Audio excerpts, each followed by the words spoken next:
Welcome to Voyage Daily Tech, the most important news personalized for you every day, supported by Voyage.com. Today we're tracking a few massive trends across the tech world. We'll start with the AI arms race, where OpenAI is raising staggering sums, but they're not alone.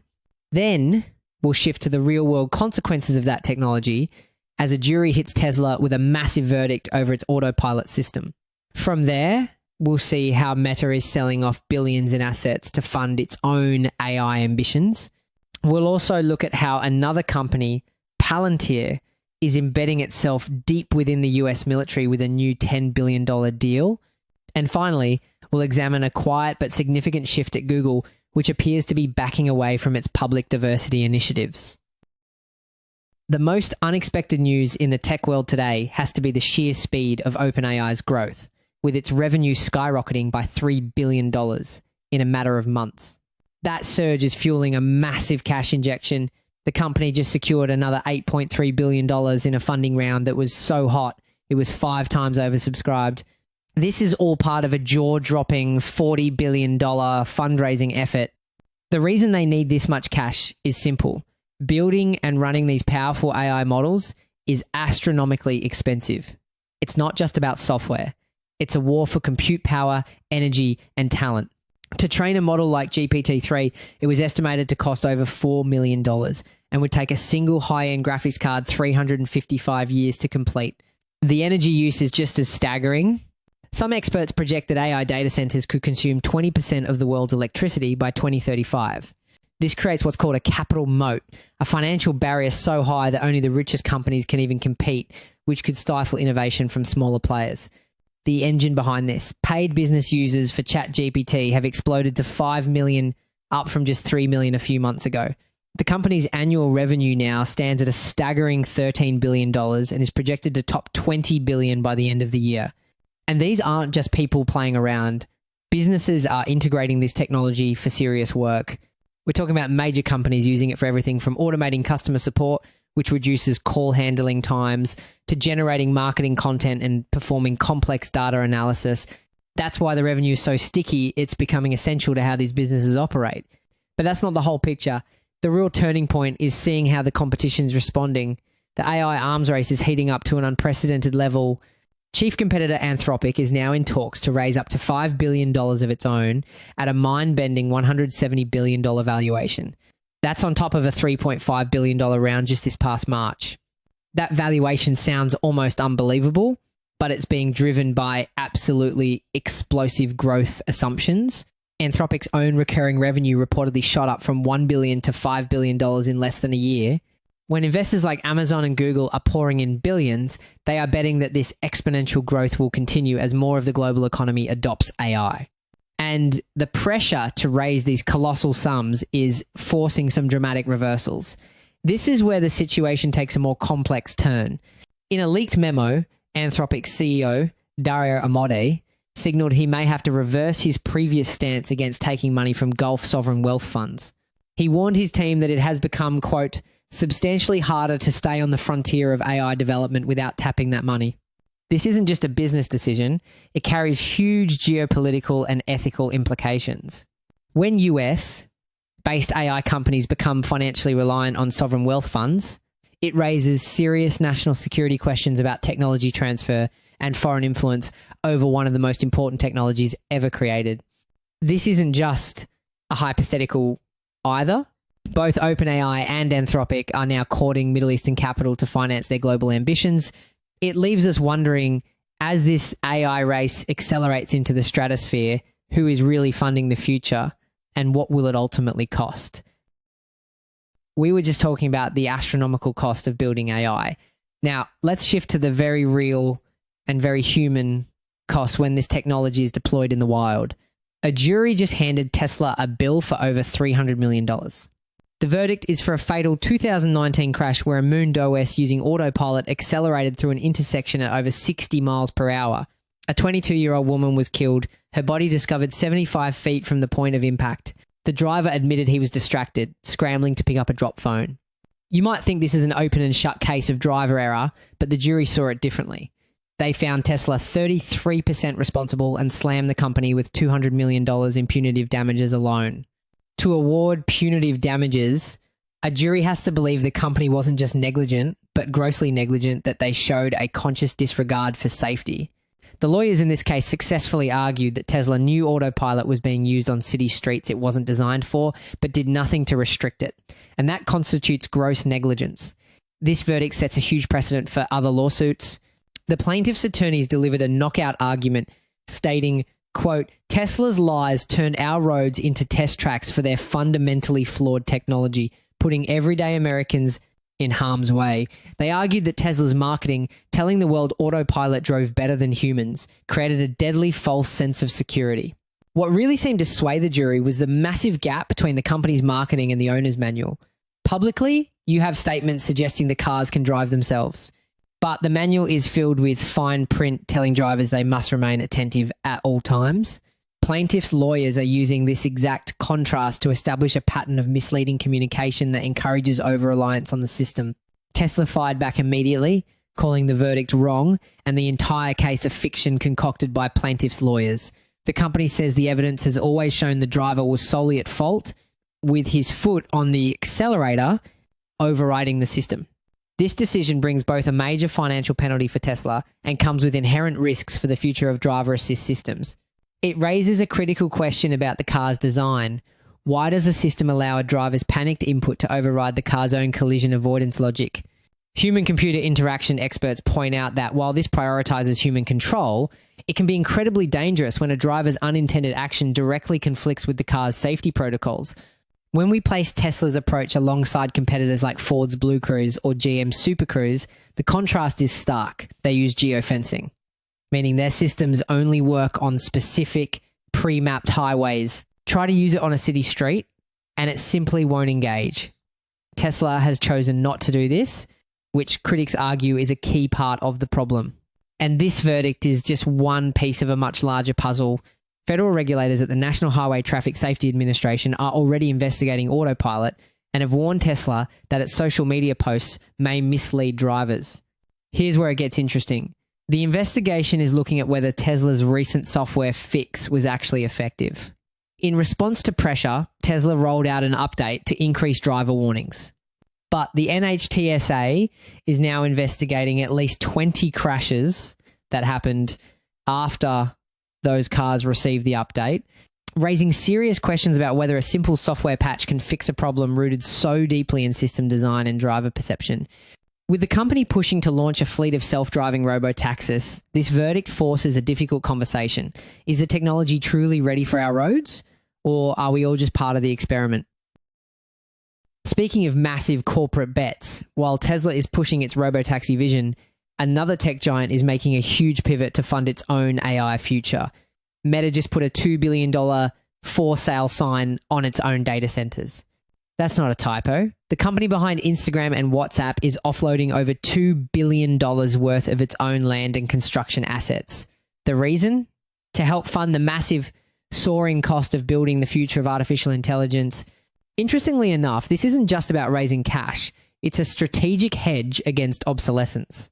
The technology for AI, from the chips to the cooling systems, is evolving so rapidly that a $1 billion data center built today could be outdated in just a few years. By bringing in partners, Meta is sharing that risk, ensuring they aren't left holding billions in outdated hardware.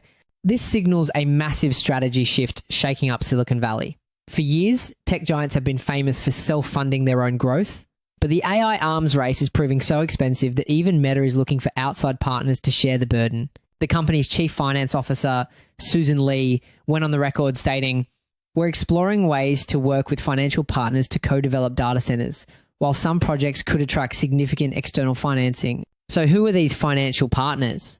We're talking about the new landlords of the AI age, massive private equity firms, sovereign wealth funds from other countries, and specialized real estate trusts.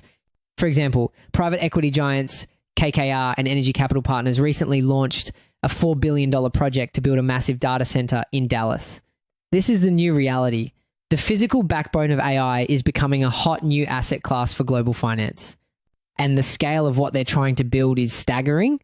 CEO Mark Zuckerberg has laid out plans for AI superclusters so massive that, in his words, just one of these covers a significant part of the footprint of Manhattan. A facility of that size creates enormous demands on local communities. We're not just talking about land. A planned AI data center in Cheyenne, Wyoming is set to consume more electricity than all the homes in the entire state combined.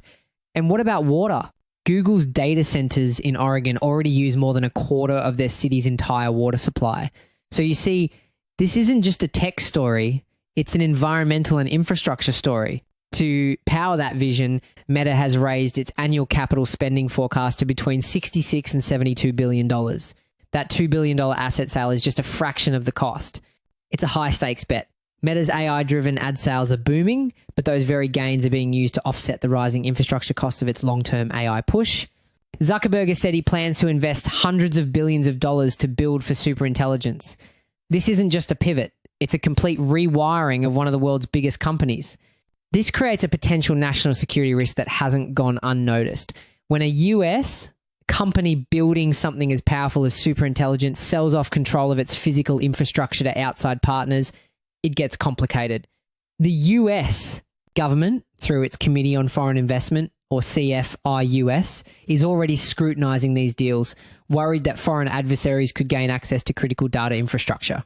We've seen the government crack down hard on companies like China Telecom over these very same security fears.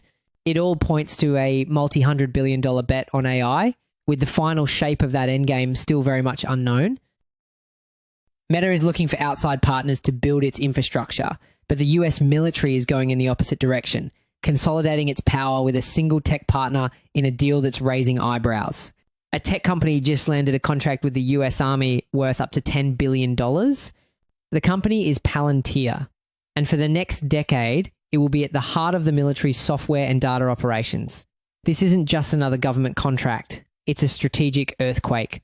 The deal consolidates 75 separate existing agreements into one single enterprise framework, designed to streamline everything and prepare for future warfare demands.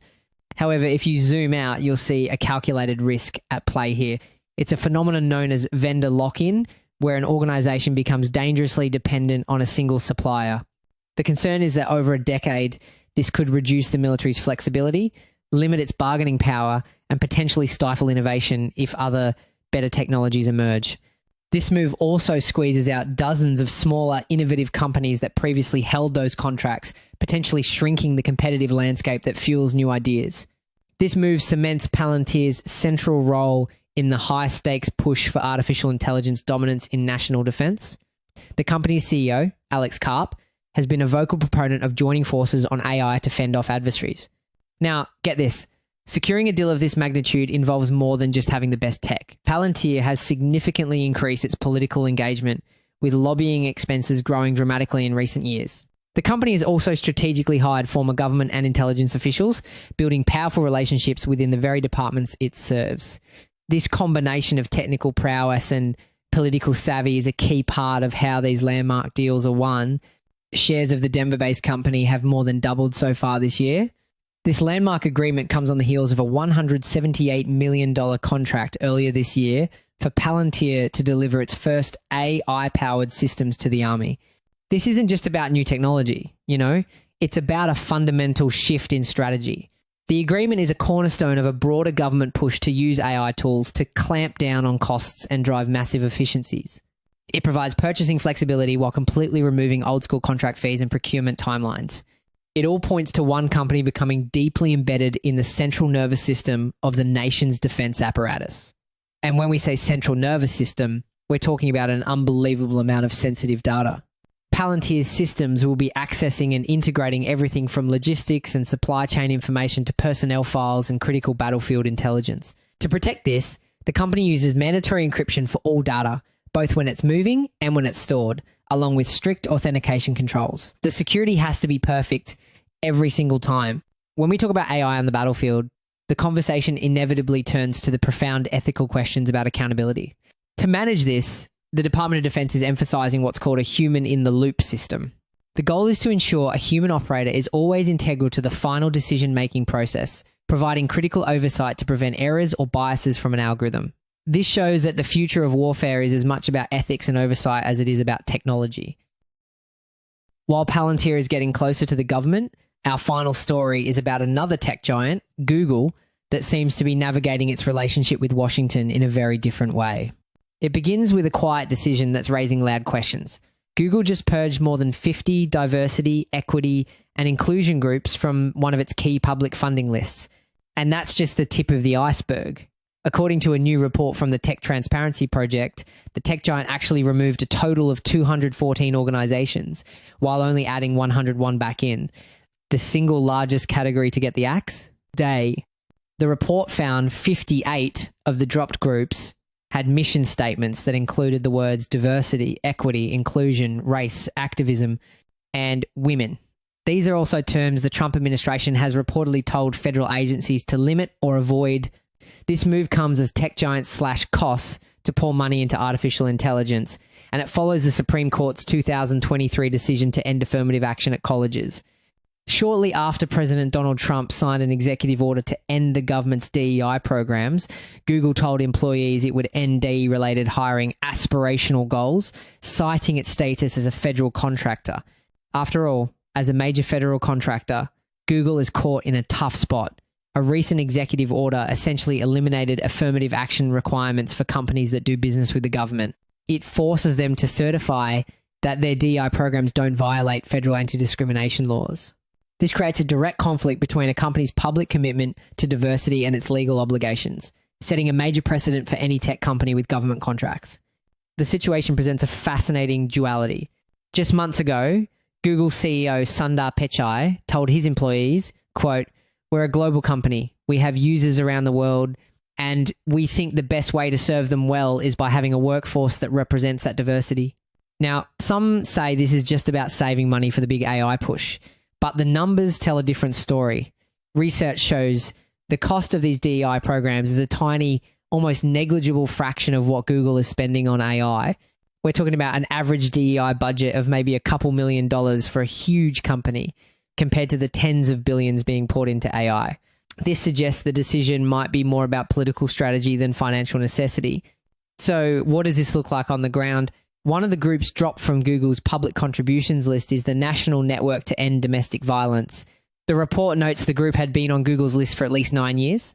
While Google says it still gave the organization $75,000 in 2024, it did not explain why it was removed from the public-facing list. So what's really going on with these public lists? Experts suggest that a company's highly visible government affairs funding list is often used as a political signaling tool. It's a way for corporations to manage their public image and appease certain political factions. By quietly funding a group through other channels while removing it from the public list, a company can try to get the best of both worlds. It's a strategic move, not just a simple change in paperwork.